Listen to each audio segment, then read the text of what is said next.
اور زیادہ اس میں پریشان نہ ہونا، جب دے سکو گے دے دینا، یہ دور بھی پھر اسلام نے دیکھا اور یہ گھڑیاں بھی دیکھی۔ جب چتھڑے پہنے ہوئے تھے، جب پیوند لگے لباس پہنے تھے، جب پیٹ میں ڈالنے کے لقمہ بھی نہیں تھا، اللہ کا دین اس وقت بھی غالب تھا۔ اور جب گلیوں کے اندر ریشم بکھرا ہوا ہوتا تھا، کوئی اٹھانے والا نہیں تھا، دین اس وقت بھی غالب تھا۔ دین کا غالب ہونا یا نہ ہونا، اس کا تعلق جو ہے وہ مال و دولت سے نہیں ہے۔ اقبال کہتا ہے کہ زوال بندائے مومن کا بے زری سے نہیں، مومن کا زوال بے زری سے نہیں ہے، بلکہ اس کا سبب کوئی اور ہے۔ وہ سبب ڈھونڈنا ہے کہ ہم دنیا میں رسوا ہو کے کیوں رہ گئے، ہم زمانے کے سامنے تماشا کیوں بن کے رہ گئے، آج نبی کی امت پوری کائنات میں رسوا ہو کے کیوں رہ گئی، آج ہمارا تماشا دیکھا جا رہا ہے، آج بھوکے کتوں کو ہماری بے شمار بہنوں کے اوپر چھوڑا جا رہا ہے اور اس کا تماشا دیکھا جا رہا ہے۔ کیا ہم نے یہ دن بھی دیکھنے تھے؟ ہم نے سراغ لگانا ہے۔ دولت کی قلت اور کثرت یہ ثانوی چیزیں ہیں۔ ہم نے تاریخ میں دیکھا ہے، ہم کبھی مالی طور پہ کمزور تھے، رسوا نہیں ہوئے۔ اور ایک روایت حضرت سلیمان بن سرد رضی اللہ تعالی عنہ سے مروی ہے، کہتے ہیں کنت جالسا مع النبی صلی اللہ علیہ وآلہ وسلم، میں حضور علیہ السلام کی مجلس میں بیٹھا ہوا تھا، دو لوگ تھے، وہ آپس میں الجھ رہے تھے، ان میں سے ایک شخص کا چہرہ غصے سے سرخ ہو گیا، رگیں پھولی ہوئی تھی اور ایک دوسرے کے لیے سب و شتم کا ماحول پیدا ہو گیا تھا۔ اللہ کے رسول صلی اللہ علیہ وآلہ وسلم نے ارشاد فرمایا، میں ایسا کلمہ جانتا ہوں کہ اگر یہ کلمہ پڑھ لیں تو ان کا یہ غصہ زائل ہو جائے گا، ان کی جو کیفیت ختم ہو جائے گی۔ اور وہ کیا ہے؟ اعوذ باللہ من الشیطان الرجیم، یہ پڑھ لیں تو جو ان کے اندر ہے وہ چلا جائے گا۔ تو لوگوں نے اس شخص کو کہا جس کی رگیں پھولی ہوئی تھی اور غصے سے اس کا چہرہ سرخ ہوا جا رہا تھا کہ تعوذ پڑھو، اعوذ باللہ من الشیطان الرجیم پڑھو۔ اور یہ اللہ تعالیٰ نے قرآن مجید میں ارشاد فرمایا ہے کہ جب غصے سے انسان بے قابو ہو جائے تو اس کو چاہیے کہ وہ اپنے غصے سے باہر نکلنے کے لیے تعوذ پڑھے۔ ایک روایت میں ہے اللہ کے محبوب نے ارشاد فرمایا، تم میں سے اگر کوئی شخص غصے میں آئے تو وہ خاموش ہو جائے، تو خاموشی سے غصے کا لیول نیچے آنا شروع ہو جائے گا۔ اور ایک روایت میں ارشاد فرمایا، جب تم میں سے کوئی شخص غصے میں ہو تو وہ کھڑا ہوا ہو تو وہ بیٹھ جائے، اور اگر اس کا غصہ اس سے زائل ہو گیا تو ٹھیک، ورنہ لیٹ جائے۔ یعنی اگر وہ کھڑا ہو تو بیٹھ جائے، اور اگر بیٹھنے کے باوجود بھی غصہ ختم نہیں ہونے پا رہا تو لیٹ جائے، خاموش ہو جائے، تعوذ پڑھے اور بیٹھ جائے یا پھر لیٹ جائے۔ تو یہ چار صورتیں غصے کو کم کر دیتے ہیں۔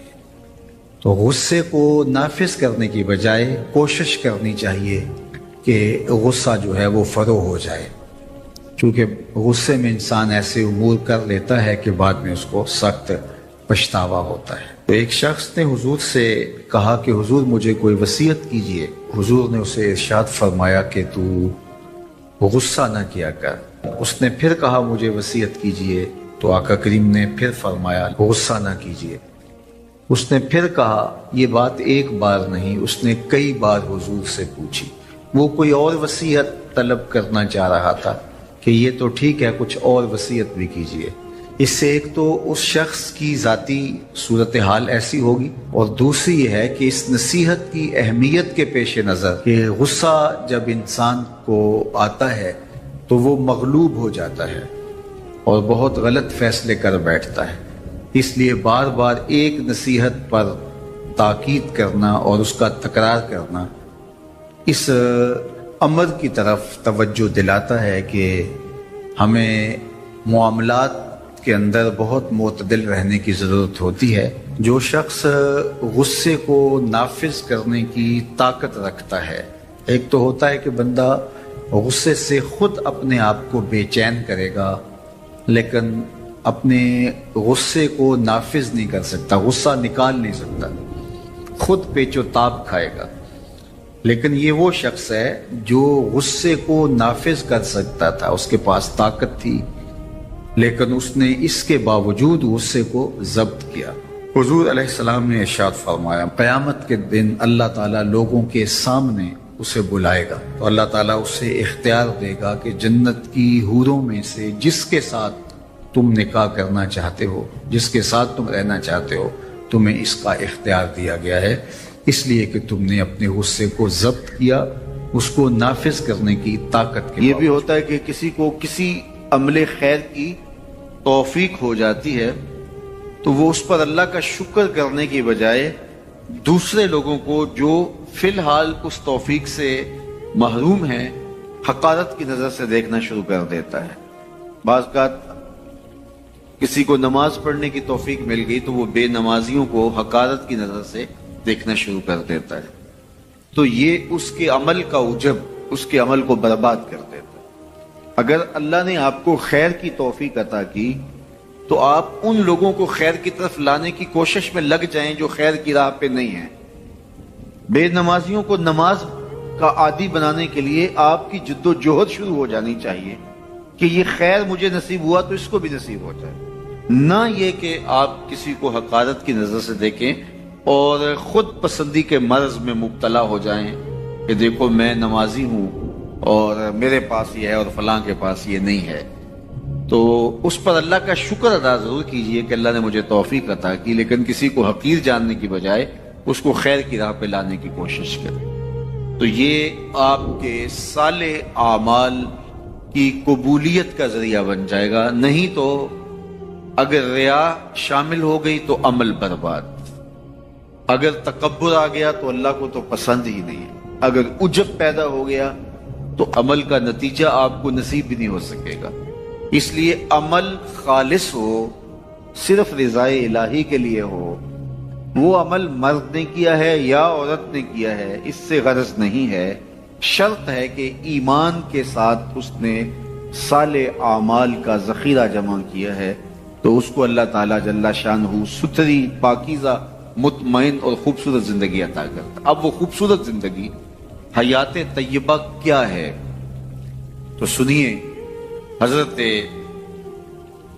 سعید بن جبیر رضی اللہ تعالیٰ عنہ فرماتے ہیں کہ حیات طیبہ سے مراد الرزق الحلال ہے۔ اللہ جل شانہ جس کو پاکیزہ اور ستھری زندگی عطا کرتا ہے اس کو رزق حلال عطا کرتا ہے۔ حلال رزق کا نصیب ہو جانا ایک خوبصورت زندگی کا نصیب ہو جانا ہے، کیونکہ حلال میں تمانیت رکھی گئی ہے۔ ایک شخص جتنا بھی حرام رزق اکٹھا کر لے اس کو اس سے تمانیت باطن، سرور باطن نصیب نہیں ہو سکتا، اس کے اندر اطمینان اور قرار نہیں آ سکتا، کیونکہ حرام میں یہ ہے ہی نہیں۔ تو حلال تھوڑا بھی مل جائے لیکن ہو حلال، وہ باطن کی تمانیت کا سبب ہے، اندر کی روشنی کا ذریعہ ہے، اور ایک سرشار، مطمئن، خوبصورت اور خوشگوار زندگی کی ضمانت ہوتی ہے رزق حلال۔